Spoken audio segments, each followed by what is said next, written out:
Hello, this is Niswander of the Nowman Show, and I'm here with Mike Garson, who is a keyboardist, pianist, composer, and he is also known as a collaborator and sideman with numerous artists.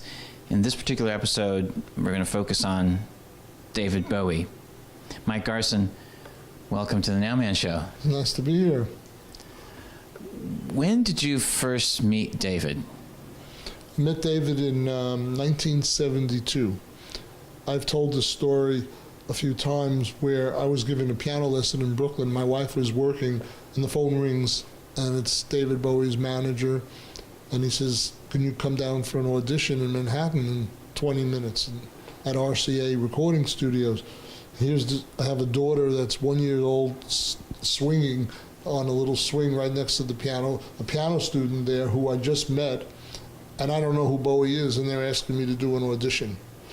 So it sounded interesting. So I left the piano student to babysit my daughter. My wife wanted to kill me, and she wasn't home. And I went, and Mick Ronson, the lead guitarist, was conducting the audition, and he put the music up of the David Bowie song called Changes, and I played, as I told many times, 7 or 8 seconds, and he stopped me and he said, "You have the gig?" I said, "I haven't even begun." He said, "I can tell. I play the piano also." So they hired me for 8 weeks, and I managed to last there to 2006, on and off. So that you went on tour then with the Spiders from Mars. The first American tour, we opened up in Cleveland. You want to hear a crazy story? I'm sitting at the piano. Don't forget, I'm playing jazz clubs. Yeah. And I'm in rehearsal, and I look next to me, and I see these speakers, and they went to the equivalent of this ceiling here. And I said, "Your PA is facing the wrong direction." And they laughed, and they looked at me, and they said, "That's your monitor system." So I knew I was in a new arena now. Yeah. It was a whole different world at that point. So did you just play piano in the various bands with David? Yeah, I played on that first tour some mellotron, which was an instrument that sounded like flutes or strings, and they used tapes inside. It was fascinating. And then when I was a music director on the Young Americans tour, I played some mini moog and some organ, but mainly piano. So the really big album that happened was the studio album. The first one was Aladdin, Sane, right? That was the first one in 1973, and that was pure luck. I get a email every day from somewhere in the world regarding that album and that total track. Never understood why. I've played on thousands of tracks, hundreds of albums. That's the only one anyone talks about. So it must nothing to do with me, I guess. It was just the moment, the time, the zeitgeist, whatever. So the story of Aladdin Sane, how did that come together, that song? Well, I was in there to do an overdub, and there's a lot of this going on.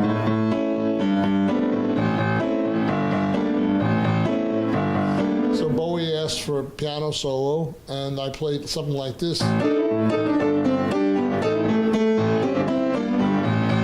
Stops me, and he said, "That's typical blues, we don't want that." So he says, "Try something else," and it goes again. So I start playing things.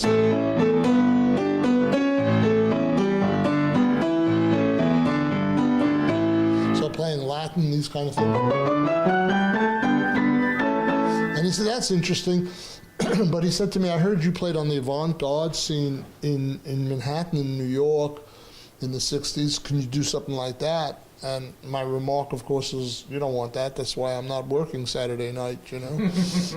He said, "Don't worry about it. Just do it." And it was one take, and then the band's doing this.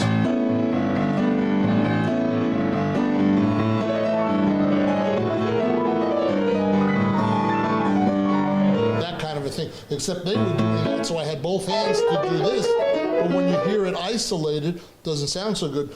He was smart enough to know if you had a solid rhythm section playing a groove, you could play this freeness on top. So that was where his brilliance lied. Because some of that music by itself doesn't make a whole lot of sense, but he framed it in this context with a bass drum and a groove and great guitar playing, and that's how it happened. And it made perfect sense. It was one take, he loved it. a few months later, one of the newspapers in London, I don't know if it was the Guardian or the London Times, right on the top, it was a Bowie quote, and said, Mike Garson is the best rock pianist in the world because he doesn't play rock. Typical David Bowie. And I was off and running, in Melody Maker, which is one of their papers over there, within a few weeks, like I'm third best pianist in the world, like, where did that come from? Nobody knew me a few weeks earlier. I was playing in jazz clubs with 3 people there, making $5 a night. Wow. Could you play the very beginning of Time? I've always liked that introduction you did there. Like that? I used a stride piano from the 30s mixed with some avant-garde elements, and I think I played this.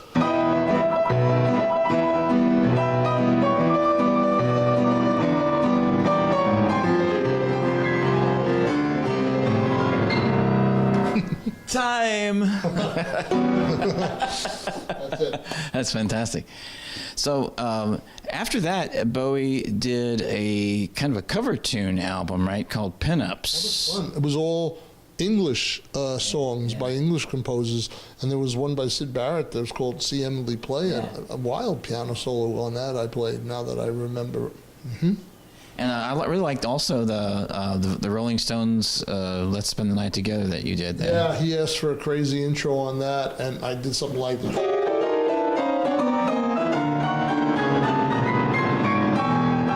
Something like that. See, and that's very entertaining, as well as actually there's a lot going on there. I think it's very easy to underestimate what you are creating in that moment. That's right. There's recognition of the melody, there's counterpoint, there's jazz chords, there's virtuosity. But David was very open-minded, and he was a great artist, so he heard many things, and he knew how to pull that out of me and others. He's like a great producer, which a lot of people don't realize, and that's because he states his overall vibe or vision or concept, and then he gets out of the way and lets you do your thing, because he knows he's hired you. So everyone he's hired, Carlos Alomar, Luther Vandross, Dave Sanborn, Michael Kamen, Sterling Campbell, Zach Alford, Gail Ann Dorsey, Earl Slick, Nick Ronson, everyone who's been in his band delivered something that was magical. Producer Ken Scott, Tony Visconti, Nile Rodgers on Let's Dance. These people, every one of them are brilliant, and he let them do their own thing, and he afforded me that same thing. So you continued on working on Diamond Dogs too, right? That was pretty much me and him in the studio a lot, because he played all the guitars and all that. And that was a very, very underrated album as far as I was concerned, but it was a great album. And my best playing on that, I think, is Sweet Things and The Candidate. Mm-hmm. I like that album, and I love the song 1984. I came up with this thing from one of those 60s science fiction things, like Star Trek or one of those. And then I played harpsichord on it. Oh, great, fantastic. Mm-hmm. And yeah, that was a phenomenal album. Do you have any stories about Bowie at that period of time that stands out, something interesting or unusual that would convey something about his personality, what kind of person he was away from music? He was experimenting with cutting up lyrics, and this is, I think, he got something from William Burroughs, and I think it was fascinating how he was creating his lyrics using this method. So it had an avant-garde touch to it. I was really the perfect piano player for him. In that period, from 72 to 74, he fired 5 bands. I was the only one who remained, more than likely because I could play many styles, because he was always shifting. And the other musicians were great at this field or this field or this field. But because I had listened and played so much music, he was smart enough to take advantage of my gifts, and I was smart enough to keep practicing and want to stay in there and do it, because I loved working with him. He was by far my favorite artist to work with. And also at that time, there was a couple live albums too, particularly the David Live. And isn't that the tour were you on that entire tour? And he transitioned from Diamond Dogs to the Young Americans, and then it was a very expensive tour, and there was lots of stuff on stage. It was like a Broadway show, and we ran out of money, so we went from the East Coast to the West Coast doing the Diamond Dogs tour.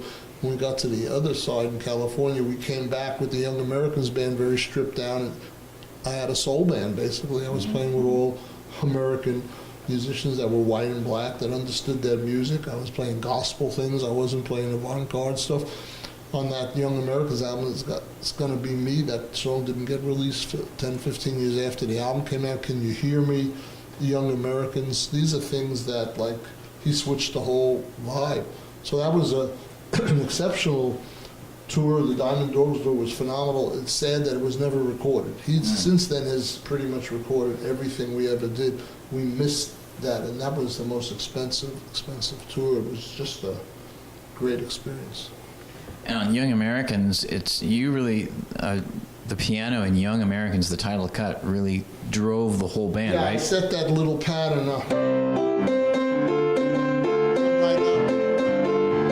Something like that, and I used a bit of a Latin, we call it a montuno, and I kind of played something like that. It's not exactly what I played, but it gave the whole vibe and the impetus for the rest of the song. I'm sort of good at that as a musical director and as a band leader and as a composer and arranger, to find little hooks, and then everyone sort of finds their part from there, and it's like igniting the fire, and then everyone takes it from there. Did you work with when John Lennon was in the studio to do Fame? No, that was in New York City. I was in Philly and Sigma, and there was no piano on Fame. I wished I could have, because I love John and I love that tune. Carlos kind of brainstormed that riff, Alomar, the guitarist, and of course John and Bowie, phenomenal. Yeah, and you and producer Tony Visconti and Carlos Alomar probably were the three people that played with Bowie more than anybody else, right? Well, or worked with Bowie. Tony, as a producer, Right. he knew him from the '60s, and he did his last album. So, but as a player, I've been in the band the longest, and then next would have been Carlos, Wow. So more than Carlos. and then would be Earl Slick. Wow, that's fantastic. It's hard to believe, but because I was only hired for 8 weeks, but I must have played 400 concerts with David live. So you got to know him really well. Well, from day one, it was the same as 35, 40 years later, because we met on the creative process level. We met in the area of love of music and creating something fresh, being ourselves, creating your own voice, and I think that's where we met. So after Young Americans, then there was a period of time where obviously he went to Berlin, and then you came back, and when you got the call, I would assume it would be for Outside? No, I got the call 2 albums before that, Black Tie, White Noise. Oh, yes. Then yes. Buddha of Suburbia, Yes. which nobody knows, which is a phenomenal album, because it was part of a 10-part series in England it was a television series, but he wrote all the music. I did all the piano playing, and he brought the tapes to a studio in Burbank in LA. I did all the piano playing in 3 hours. Wow. All full of piano, that album.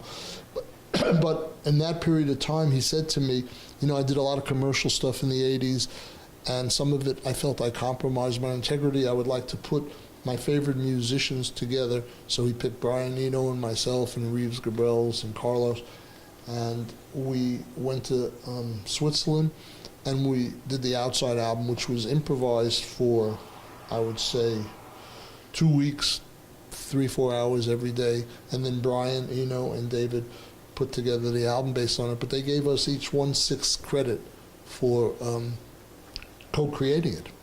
What was it like working also with Brian Eno on that? Well, I'm playing on a 9-foot Steinway gorgeous piano, $100,000 piano. He's right behind me playing a little old synthesizer, a DX7, and he's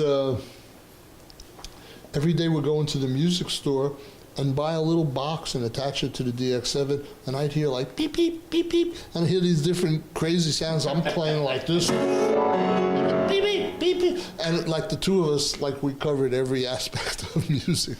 Well, he comes from a minimalist approach, whereas you are all over the place. Right.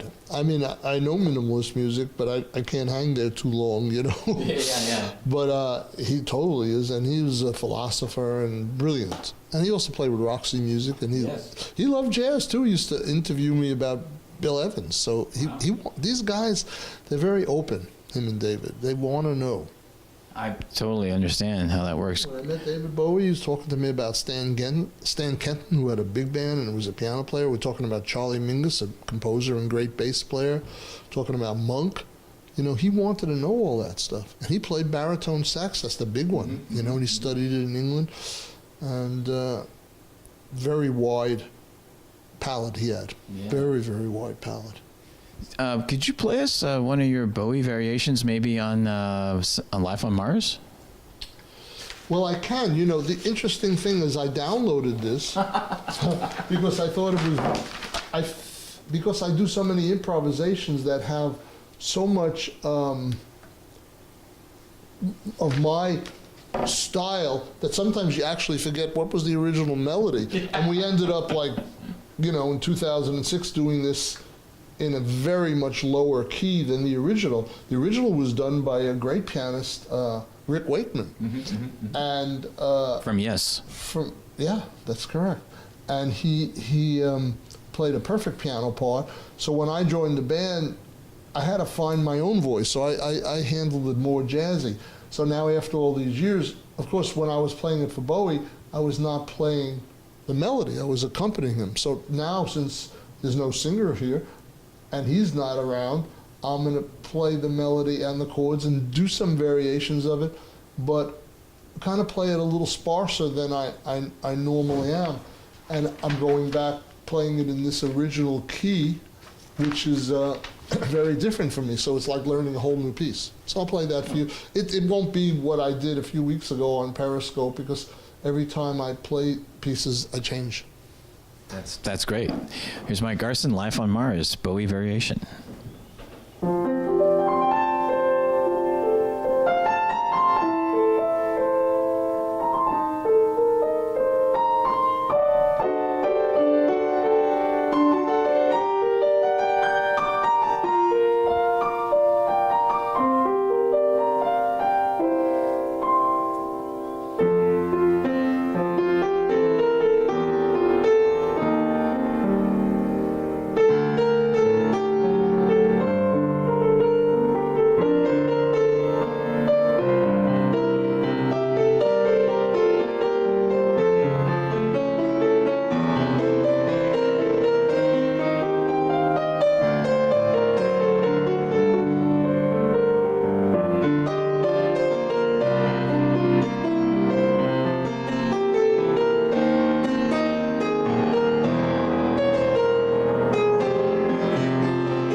that's beautiful. Fantastic. Thank Yeah. you. Thank you. Back to Black Tie, White Noise. Did you work with LL Cool J on that in any capacity? Bowie did one song on that album, correct? I believe, right, with LL. I wasn't there for that. Oh, you weren't there for that one. I did a version of Disco King with him that never got released because he changed the version that we did on the Reality album, which is the one it was just piano and voice. It was but we did many versions. It was great working with Nile Rodgers. He's brilliant and very sweet. Lester Bowie was an avant-garde trumpet player. I think David liked the fact that they had similar names. Oh, yeah. And he's playing some wild trumpet playing on it. I'm playing some crazy stuff up here. And it's an underrated album. Yeah, I think there's a lot of his material from that period that was actually. I'm going to first find out about it Yeah. now that he's gone. I personally only probably know 1/10 of his music. Yeah. And God knows how many outtakes there are that I'm on and others that have never been released. So we're going to see a lot of treasures through the years. Well, I have no doubt about it. He's already planned it out from what I understand. So now, you also worked on Heathen, and actually, Earthling, forgot about Earthling. That was 1997.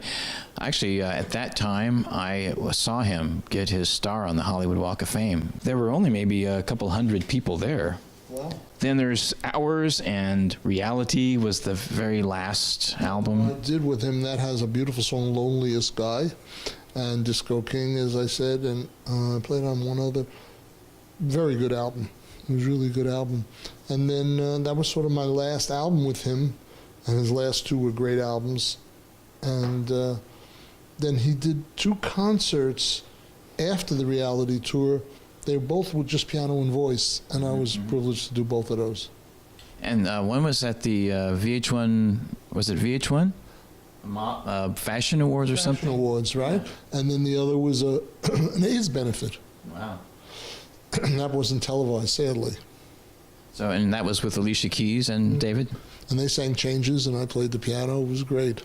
That must be a wonderful memory. A great memory. She's a sweetheart, and they blended so well. And she was so nice. She said, "You play the piano on this one," because it was arranged for her to play it, and I was going to sit out on that. She says, "No, I can't do it like you." She says, "You play the piano," so it was wonderful. Fantastic memory there. There's a before we get to some final thoughts here, maybe some more music to finish out. I have this quote from your website. It is an incredible compliment, Mike, just to tell you. This is from David himself. "It is pointless to talk about his ability as a pianist. He is exceptional. However, there are very, very few musicians, let alone pianists, who naturally understand the movement and free thinking necessary to hurl themselves into experimental or traditional areas of music, something ironically at the same time." Sometimes. Sometimes ironically at the same time. Yeah. Sometimes Mike does this with such enthusiasm that it makes my heart glad to be in the same room with him. Yeah, I mean, there's been thousands of quotes that I've received over the years since as early as 12 years old. This was the nicest and the best one, and in a way, most accurate. But I never would have been able to come up with it. Yeah. I mean, it just shows he's brilliant with prose, and he explained it differently than other people who acknowledge my composing or my piano playing or virtuosity or touch. He hit it, and I mean, I'm humbled by it, but it's also spot on. He got me. That's why we were friends, and I played so much music with him. I'm grateful for that. Do you have a special moment, maybe a humorous moment that you share with David that you could share with his fans? There were a lot of laughs on the bus, 1, 2 in the morning when you're in small quarters traveling around the country or other countries. Let me think. He used to get a kick out of my appetite, and they once took a picture where I was eating this gigantic leg of lamb. Because he was very trim, and he ate very sparsely to keep his body in such good shape. He got a very big kick out of that. There's probably hundreds of laughs I could think of right now that's not coming to mind. What's coming to mind is and I've told this in a few places, I never was able to tell it while he was alive because it was a private conversation. Now it's somewhat appropriate and connected with, in a lot of ways, his mystique. But he said that somewhere in the late 70s, early 80s, he had met a psychic, and the psychic had told him that he was going to die in this period of time when he just passed on. And he said it to me just the same as you're talking to me, with total certainty, didn't question it, no fear. He just said it to me. And I couldn't go out and tell that to anybody. Yeah. And when the call came in and I heard he had passed, number one, I went into shock, and a second later, I remembered that conversation. So he knew this 30 or 40 years ago. In addition, he knew over 18 months he was dying of cancer. So this is not a humorous moment, but it's in a way more important to me because he was able to design his life based on that information and the limited time he knew he had here. So while it's a little personal, I feel okay about talking about it because that's who he is. Yeah. And of course, his last album, it's a whole describing everything. When I first heard it when he was alive, I didn't know what he was talking about. It all made sense afterwards. Wow, it certainly did. Let's wrap this up. Maybe a little excerpt of a Bowie variation, and then... No, I would prefer to do another tribute. This might be my sixth one. Oh, that'd be great. This will be for David, and we'll see where it goes. Excellent.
Thank you. Bravo. Excellent. That was fantastic.